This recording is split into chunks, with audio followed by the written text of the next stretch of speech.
জিহাদের নিয়ত আসেনি সবার? আছে?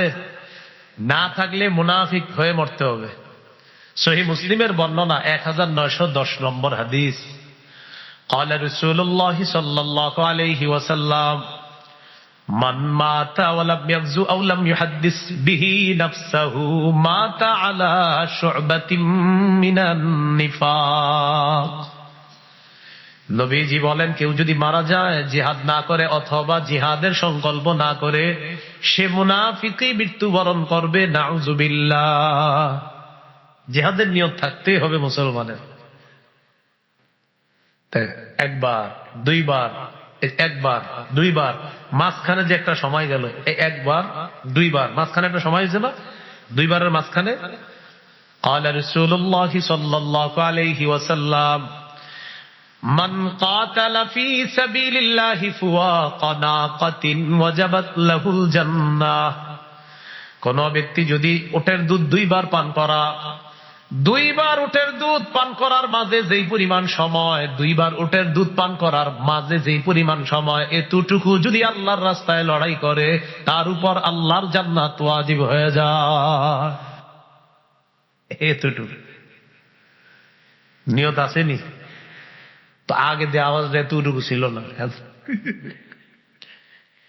এখন নিয়ত আসেনি সবার? নিয়ত থাকতেই হবে। এলাকার নাম কি?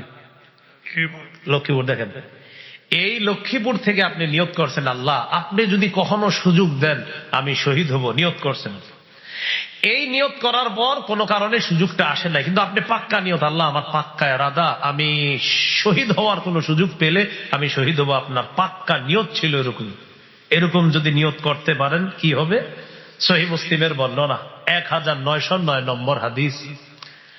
قال رسول الله صلى الله عليه وسلم من سأل الله الشهادة بصدق بلغه الله منازل الشهداء وإن مات على فراشه।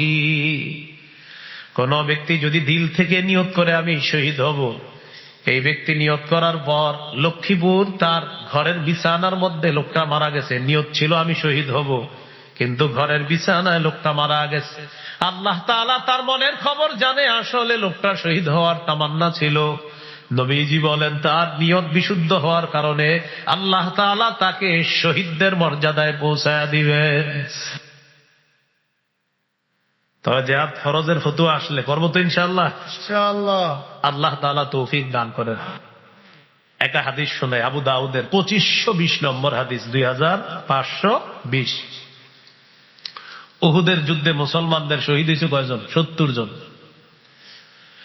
তো তারা শহীদ হয়ে গেছে। রাসূলুল্লাহ সাল্লাল্লাহু আলাইহি সাল্লাম বলেন, আব্দুল্লাহ ইবনে আব্বাস রাদিয়াল্লাহু তাআলা আনহুমার বর্ণনা, তিনি বলেন, লাম্মা উসিবা ইখওয়ানুকুম বিউহুদ, তোমাদের ভাইয়েরা যখন উহুদ যুদ্ধে শহীদ হলো, জাআলাল্লাহু আরওয়াহাহুম ফি জাওফি তায়রিন খুদরিন, আল্লাহ তাদের আত্মাগুলা সবুজ পাখির পেটের মধ্যে ঢুকায় দিয়েছে।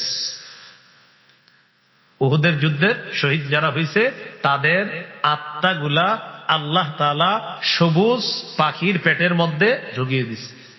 তো পাখি কি করে বলেন? উড়ে। পাখি কি করে? তারিদু আনহারাল জান্নাহ ওয়া তাকুলু মিন সিমারিহা ওয়া তাবি ইলা কানাদিলা মিন যাহাবিন মুআল্লাকাতিন ফি জিল্লিল আরশ। পাখির ভিতর শহীদদের আত্মা যাওয়ার পর এই শহীদরা ঘুরে বেড়ায়, আনহারাল জান্নাহ, জান্নাতের ঝর্ণার কাছে যায়, উড়ে বেড়ায়, তাকুলু মিন সিমারিহা, জান্নাতের ফলমূল খায়। উহুদের যুদ্ধের শহীদদের আলোচনা নবী করতেছে। ওয়া তা'বি ইলা কানাদিলা মুআল্লাকাতিন মিন যাহাবিন মুআল্লাকাতিন ফি জিল্লিল আরশ। আল্লাহর আরশের ছায়ায় ফানুস আছে, এই ফানুসের মধ্যে গিয়ে পাখিগুলা বসে, স্বর্ণের ফানুস। পাখিগুলা সেখানে বসার পর নবীজি বলেন, ফালাম্মা ওয়াজাদু তিবা মাকালিহিম ওয়া মাশরাবিহিম ওয়া মাকিলিহিম, তারা যখন তাদের মনোভূত খাবার পায়, মনোভূত পানি পায়, মনোভূত বাসস্থান পেয়ে গেল, তখন তারা বলে, মাইয়ুবাল্লিগু আন্না ইখওয়ানানা, আমাদের যে এত ভালো অবস্থা, কে আমাদের এই অবস্থাগুলা আমাদের ভাইদেরকে জানায় দিবে? সুবহানাল্লাহ।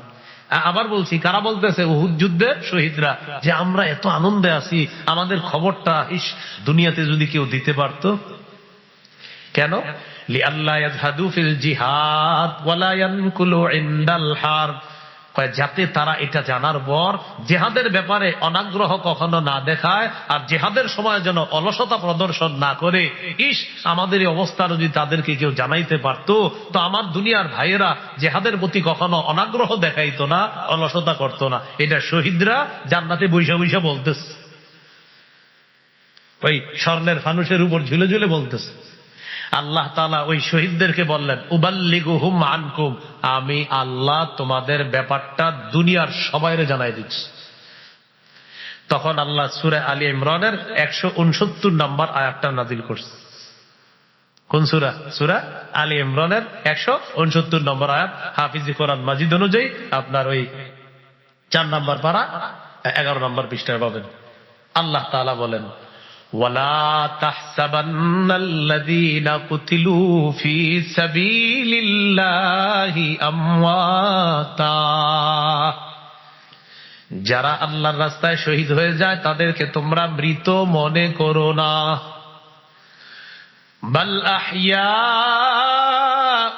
ইনদা রাব্বিহিম ইউরযাকুন, বরং তারা জীবিত, আল্লাহর কাছে তাদেরকে রিজিক দেওয়া হয়, খাবারের ব্যবস্থা করা হয়। তাহলে শহীদদেরকে তোমরা মৃত মনে করো না, তারা জীবিত, তাদেরকে রিজিক দেওয়া হয়, তাদের খাবারের ব্যবস্থা করা হয়। শহীদরা টেনশন করতেছিল, আমাদের কথাটা কে পারবে দুনিয়াতে পৌঁছাইতে। আল্লাহ বলেন, আমি শুধু দুনিয়ার তোমার সাথীদেরকে না, সারা দুনিয়াবাসীকে জানায়া দিচ্ছি। কোরআনের আয়াত আল্লাহ নাযিল করে। তাহলে শহীদ হওয়ার নিয়ত আসেনি সবার? জিহাদের নিয়ত আসেনি সবার? আল্লাহ তৌফিক দান করেন। সহিহ বুখারীর বর্ণনা 3123 নম্বর হাদিস, 3123 মানে 3123।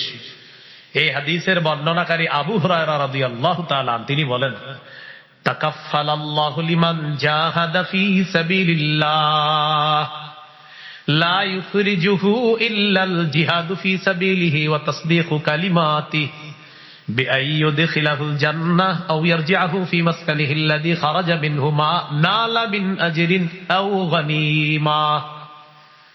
নবীজি বলেন, কোন ব্যক্তি যদি জিহাদ করে, এই ব্যক্তি জিহাদের নিয়তেই যদি বের হয়, আল্লাহর কথাগুলো বিশ্বাস করে যদি সে জিহাদ করে, আল্লাহ তাআলা দায়িত্ব নিয়ে নেয়, হয়তো তাকে শহীদ করে জান্নাতে পৌঁছায়া দিবেন, না হয় প্রচুর ধন সম্পদ গনিমতের মাল দিয়ে তাকে তার ঘরে আল্লাহ পৌঁছায়া দিবেন। শামবিল নবী বললেন, জিহাদ ফরজ করা হলে তোমরা পিছু হটবা। শামবিল নবীর কথা সঠিক। ফালাম্মা কুতিবা আলাইহিমুল কিতালু তাওয়াল্লাউ ইল্লা কালিলাম মিনহুম, যখন তাদের উপর জিহাদ ফরজ করা হলো, তাদের বেশিরভাগ পিছু হটলো, কিছু ছাড়া। আমি জানতে চাই, মাঠের মধ্যে যারা আছি, জিহাদ যদি ফরজ হয়, আমরা কি কিছু থাকবো না সবাই থাকবো? সত্যি তো? আল্লাহ কবুল করেন। আল্লাহ বলে, যারা পিছু হটবে তারা জালেম। ওয়াল্লাহু আলিমুম বিজ্জালিমিন, যারা পিছু হটবে তারা জালেম। জালেমদের ব্যাপারে আল্লাহ জানেন। জালেম হওয়া থেকে আল্লাহ আমাদেরকে হেফাজত করে মুজাহিদ হওয়ার তৌফিক দান করেন।